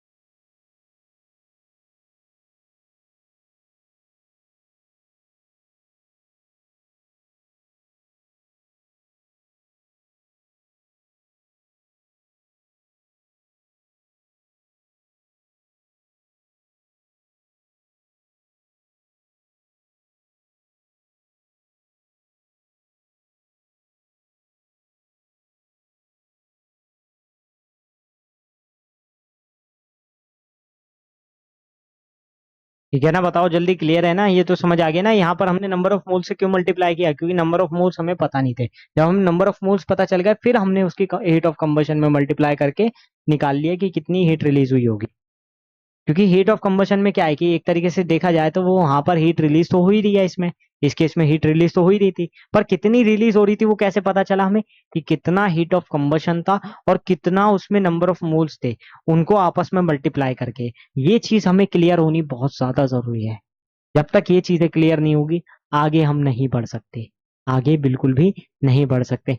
अब ये क्वेश्चन मुझे यहाँ करवाने में 4-5 मिनट जो लग रहे हैं ना, मैं गारंटी से कह रहा हूँ आपको करने में 1 मिनट भी नहीं लगेगा जब आप सीख जाओगे। लेकिन पहले आपको वो अच्छे से सीखना पड़ेगा। जब तक आप उसको अच्छे से नहीं सीखोगे, मैं गारंटी से कह रहा हूँ, गारंटी से कह रहा हूँ, आपसे ये क्वेश्चन, इस टाइप के क्वेश्चन पेपर में नहीं होंगे, मान के चलो, समझ जाओ ये वाली बात को। तो चीजों को क्लियर करना सीखो थोड़ा सा। जब तक आप चीजों को क्लियर करना नहीं सीखोगे, दिक्कतें आपके लिए ही बढ़ेगी। मेरे लिए क्या है देखो, मेरे लिए दिक्कतें वही है, मेरे लिए दिक्कत सबसे बड़ी यही है कि आप फॉर्मूलाज याद नहीं करते हो। अगर आप फॉर्मूलाज याद कर लो ना, सिर्फ और सिर्फ फॉर्मूलाज अच्छे से याद कर लो, फॉर्मूलाज रिवाइज कर लो, तो आपकी आधे से ज्यादा टेंशन तो ऐसे ही खत्म हो जाती है ही क्या फिर। फॉर्मूला अगर आपने अच्छे से रिवाइज कर लिया तो फिर आगे कोई दिक्कत नहीं होगी, समझ रहे हो।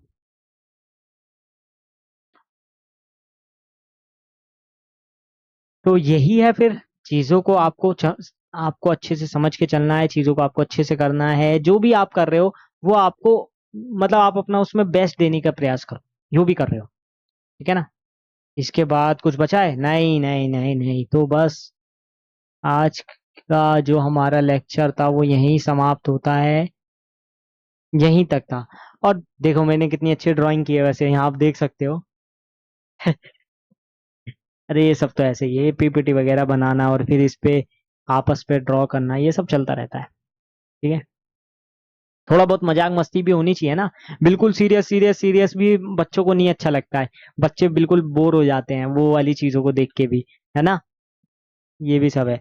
अच्छा, आप कमेंट करके जरूर बताना आपको इसके बाद क्या चाहिए, क्योंकि ये थर्मोकेमिस्ट्री हमारा 2-3 लेक्चर में मैं कंप्लीट करवा दूंगा, ये तो है कंफर्म कि मैं इसको 2-3 लेक्चर में कंफर्म कंप्लीट करवा दूंगा। अब उसके बाद आप क्या पढ़ना चाहते हो वो मुझे आप जरूर कमेंट करके जरूर बताना, क्योंकि आप क्या करना चाहते हो ये जानना मेरे लिए बहुत ज्यादा जरूरी है। ठीक है ना। अब देखो, मैं बहुत सारे बच्चों की कमेंट देख रहा हूँ और बहुत सारे बच्चों का देख के मैं समझ पा रहा हूँ कि हाँ वो पढ़ना चाहते हैं, वो कुछ मतलब इंगेजमेंट दिखा रहे हैं। तो आप भी थोड़ी सी इंगेजमेंट दिखाओ, जिससे मुझे क्या है ना मोटिवेशन मिले, क्योंकि टीचर की मोटिवेशन बहुत जरूरी है। बच्चे की मोटिवेशन तो ऑब्वियसली जरूरी तो है, लेकिन टीचर की मोटिवेशन भी इन द सेम केस बहुत ज्यादा जरूरी है। जब तक टीचर आपसे एक तरीके से बोलते हैं ना कि आपके साथ में जुड़ के नहीं चलेगा, तो चीजें कंफर्म नहीं होगी, चीजें क्लियर नहीं होगी, दिक्कतें और बढ़ेगी। अब बहुत सारे बच्चे कहते हैं कि सर जी ये क्या बात हुई, हम तो अपनी तरफ से बेस्ट दे रहे हैं।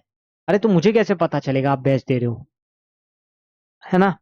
अब बहुत सारे बच्चों को तो मैं जानता ही नहीं हूँ, हम तो ऑनलाइन के माध्यम से ही जुड़े हुए हैं, हम रियल में एक दूसरे को नहीं देख पा रहे हैं। हाँ, आप भी मुझे नहीं देख पा रहे हो, ये भी बात है, ये भी बिल्कुल सच है कि आप भी मुझे नहीं देख पा रहे हो। लेकिन ये मैं आपको गारंटी से कह रहा हूँ कि आपको ये लेक्चर्स देख के 101% फायदा होने वाला है, फायदा होने वाला है।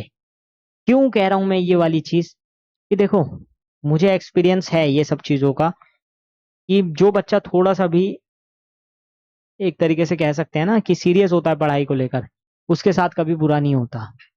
अगर आप अच्छे हो तो आपके साथ कोई बुरा नहीं कर सकता, और अगर आप खराब हो तो आप अपने आप ही खुद को बेकार कर लोगे। ये भी मैं बता सकता हूँ गारंटी के साथ। तो आपका खुद का अच्छा रहना बहुत जरूरी है। कहते हैं ना, कर कर भला हो भला, सिंपल सी बात है। आप किसी का भला करोगे तो आपके साथ बुरा नहीं होने वाला है, आपके साथ अच्छा ही होगा। लेकिन अगर आप किसी का बुरा सोचोगे और आप ये एक्सपेक्ट करोगे कि आपके साथ अच्छा हो जाए, ऐसा कभी नहीं होगा, ऐसा होगा ही नहीं। तो वो वाली चीजों पे मैं बिलीव करता हूँ, 101% करता हूँ। अब बहुत सारे बच्चे क्या है कि थोड़ा सा अपने आप को होशियार, ओवर स्मार्ट भी समझते हैं। मैं तो क्लास लेता हूँ तो मैं ये सारी चीजें देखता हूँ, बहुत सारे बच्चे ये भी सोचते हैं कि यार कुछ हार्ड क्वेश्चन पूछ लो सर से जो उनसे ना हो, ये वाली चीजें भी करते हैं। अरे हम भी अपने टाइम में ये सब करते थे, लेकिन उससे कुछ मिलता नहीं है। मैं आपको बताऊं, आपको अगर नॉलेज चाहिए ना तो आपको एक तरीके से धरातल से जुड़ना पड़ेगा, नीचे लेवल पे जाके आपको मेहनत करनी पड़ेगी। जब तक आप ग्राउंड लेवल पे जाके मेहनत नहीं करोगे ना, चीजें कॉम्प्लिकेटेड ही रहेगी, जिंदगी भर कॉम्प्लिकेटेड रहेगी। जो आज मेहनत कर रहा है वो कल भी मेहनत कर रहा होगा, कोई दिक्कत नहीं है, मेहनत करना कोई खराब बात थोड़ी है। आप लाइफ में सक्सेसफुल नहीं हुए, स्ट्रगल करते रह गए, कोई दिक्कत नहीं, लेकिन आप स्ट्रगलर तो कहलाओगे। अगर आप स्ट्रगल ही नहीं करोगे तो आप स्ट्रगलर भी नहीं कहलाओगे, आप नालायक निकम्मा नकारे कहलाओगे, सिंपल सी बात है। तो आप डिसाइड कर लो आपको क्या करना है। और अगर आपका टारगेट नीट नहीं है तो आप ये वीडियो मत देखो, सिंपल सी बात है। आपका जो टारगेट है ना वो क्लियर होना चाहिए, नीट 2016, 2026 और 2027, जो 11th क्लास में है उनका टारगेट क्या होगा, उनका टारगेट होगा 2027। और जो अब 12th दे रहे हैं उनका टारगेट होगा 2026। तो आप अपना टारगेट खुद फिक्स करो कि आपका टारगेट क्या है, क्या आपका टारगेट सच में ये है या नहीं है। और अगर नहीं है तो फिर आप ये वीडियो क्यों देख रहे हो, सिर्फ एंटरटेनमेंट पर्पस के हिसाब से अगर आप ये वीडियो देख रहे हो तो अभी बंद करके चले जाओ। ठीक है, और कोई वीडियो देखने की जरूरत नहीं है। जिसको भी पढ़ना है और जो सीरियस है, सिर्फ और सिर्फ वही ये वीडियोस देखे, क्योंकि एंटरटेनमेंट पर्पज से बन भी नहीं रही है। ये आपको एक तरीके से फ्री एजुकेशन देने के लिए एक बेनिफिट है आपके लिए, ये आपके लिए एक लग्जरी है। एक आप ये चीज अभी नहीं समझोगे, क्योंकि अभी आपको लग रहा है यार 11th 12th में आपको बहुत सारा मटेरियल मिल रहा है, प्रोवाइडेड है। जब आप कॉलेज में जाओगे ना, वहाँ प्रोफेसर्स नहीं पढ़ाएंगे, तब आप ये चीज फील करोगे कि यार हमारे टीचर्स हम पे कितनी मेहनत करते थे, कितने अच्छे से कॉन्सेप्ट समझाते थे। आपको तब ये चीज समझ आएगी और 100% आएगी। ठीक है, तो मैं ज्यादा टाइम ना लेते हुए आज के इस लेक्चर को कंप्लीट करता हूं, और आशा करता हूं आपको सब समझ आया होगा। मिलेंगे नेक्स्ट वीडियो में, तब तक के लिए thanks for watching and stay tune with us.